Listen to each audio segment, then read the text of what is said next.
Hello, you're watching Eye on Africa on France 24. I'm Vedika Bahel, and here's the top headlines from across the continent.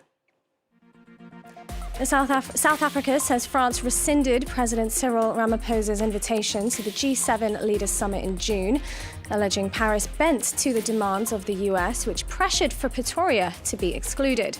France, though, denies this is the case. And Ethiopia steps up its bid to join the World Trade Organization over 2 decades on since applying for accession. As the 14th ministerial conference is underway, the Ethiopian government and WTO negotiators hope to finalize talks by this week. And we take a look at the role of accessible and inclusive cybersecurity. As internet services become harder to live without on a daily basis, we explore what tools work to make safe internet use a reality for over 1 billion disabled people worldwide. Welcome to the programme, and thank you for joining us on Eye on Africa. South Africa said Thursday it had been disinvited from the G7 Leaders Summit by France, due to take place in June. A spokesperson for President Cyril Ramaphosa said that Paris had withdrawn its invitation due to sustained pressure from the US, and that Washington had threatened to boycott the G7 should Pretoria attend. A French official, though, denied this is the case. Relations between South Africa and the Trump administration have been strained for months, from Donald Trump's repeated unfounded claims of white genocide in South Africa to clashing over Pretoria's genocide case against ally Israel at the ICJ. Our correspondent in Cape Town, Eunice Masson, has this. South Africa said it accepted France's decision, and according to the presidency spokesperson Vincent Magwenya, the decision to withdraw the G7 invitation will have no effect on the bilateral relationship between France and South Africa. If you remember, President Emmanuel Macron personally invited South Africa to the G7 last year during the G20 summit held in South Africa.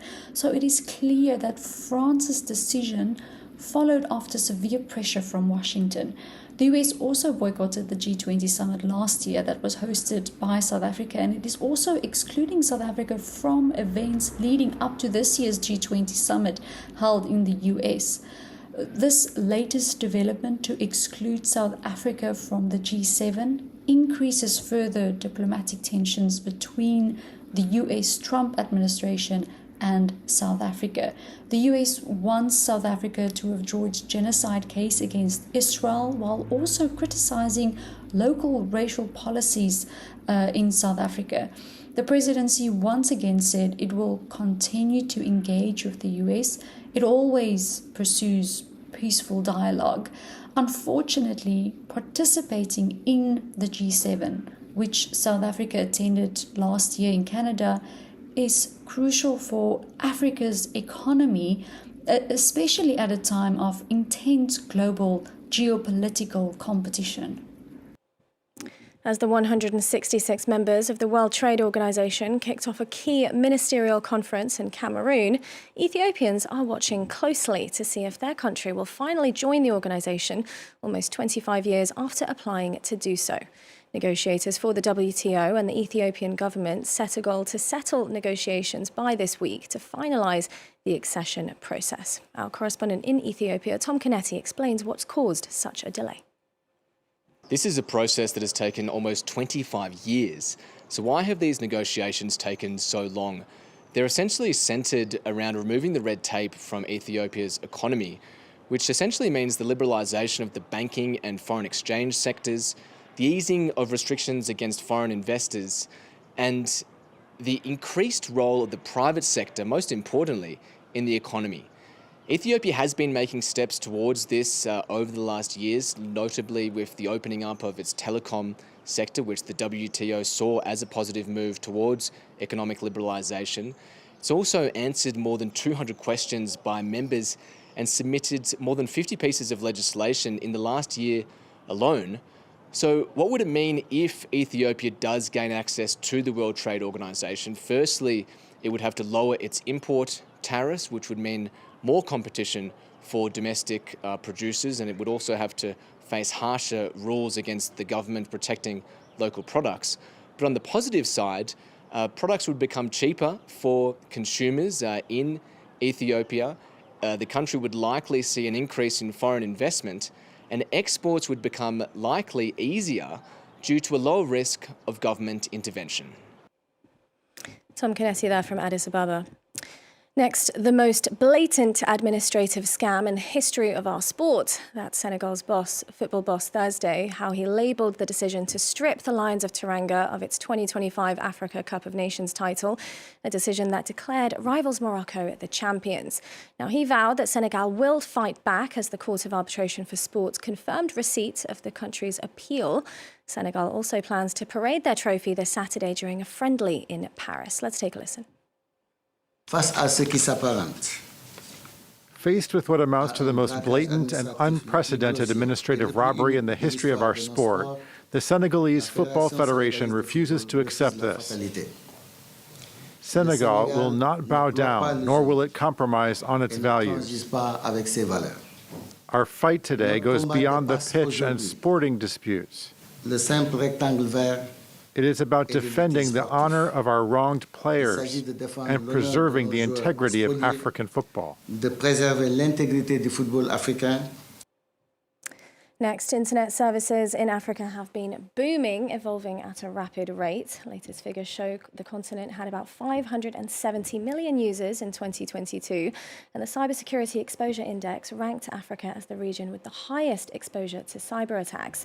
Improved infrastructure in recent years, use of mobile devices and surging internet access means digital services and activities are more common than ever on a day-to-day basis on the continent. But how can using the internet safely become more accessible to people with disabilities? I want to welcome on set now Faith Obafemi, the Cyber Accessibility Officer at Fezant, which is the home to the Fezant Accessibility Scanner, which uses AI to make cybersecurity more inclusive. Thank you so much, Faith, for being with us on Eye on Africa.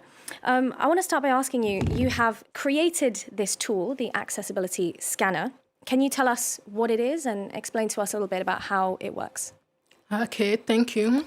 Currently, our tool exists as a web browser extension that you can install on your favorite browser. And once you've installed it, then you can simply enter any URL to assess the inaccessibility issues on that URL. And once you run it, it would give you a report on the inaccessibility issues that are found on that URL. So when you download it into your browser, how does it help each person using it with their personal accessibility issues? Good. It mostly helps those who are developing digital artifacts, products, websites, apps, and then once they run this URL on our web extension, they can figure out the issues they need to prioritize, and so they can remediate those issues. And even on the end user side, when users access these digital products and apps, they can find these issues and report to the developers of these products and apps so they can make any remediation that is necessary to ensure that it becomes more accessible to those with disabilities. And you created this project based on your own experiences. Could you tell us what inspired you to create this accessibility scanner using AI? Thank you. As someone who lives with a disability myself, because I'm hard of hearing, have had several challenges when being online. For example, there was a time I did a bank transaction, and my bank flagged the transaction and they called me on phone. And of course, I couldn't take phone calls because if I pick my phone calls on one phone, I use the second phone to get the captions. And so while the conversation was going on, they asked me if I was in a safe place and if no one else could hear our conversation. And I had to let them know that, well, you're on loudspeaker. I have no idea who else is listening to this conversation. So that's an issue they could have easily solved by providing a more secure way to have a conversation with me on their app, rather than having to call me on the phone where I couldn't hear what was going on. So just out of interest, using the accessibility scanner for this same scenario that you just explained to us, how could the accessibility scanner help in this specific case or in a similar case? Okay. Regarding bank transactions, for example. All right. The specific nuance with our tool is that we sit within the intersection of accessibility and cybersecurity. So we are not only identifying accessibility issues, but we are trying to highlight the fact that these accessibility issues could become cyber risk. Like the example I just gave, it's possible someone else could be listening to the conversation that is going on between me and my bank officer. So they're supposed to have in a more secure way to contact people that is accessible for those who are deaf or those who are hard of hearing. Although we are still working on improving the features of our web accessibility app, because we are being incubated by the African Women in Tech and AI that is sponsored by UNESCO and AI Movement. So our next phase of development is to integrate AI features so that it's possible to be able to even remediate these issues, because the scanner could scan the back, the code base of these URLs and then give suggestions on code corrections that can be made. And even in some of the inaccessibility issues that are identified, the scanner can even help us with remediating them. For example, maybe if some images were identified not having alternate text, the scanner could help to generate an alternate text that can be used to make sure that those images are now accessible for people with visual disabilities. And in your opinion, do you think people with disabilities are more exposed to cybercrimes or easier to target, do you think? Yeah, in my opinion, I think so. Because, for example, the example I just gave right now, as someone who is hard of hearing, I would be more vulnerable to a phishing attack because I wouldn't be able to identify voices. I can't identify people's voices, so I would be most likely vulnerable to a phishing attack. And also, on the other hand, we have assistive technologies where cybersecurity is not being prioritized.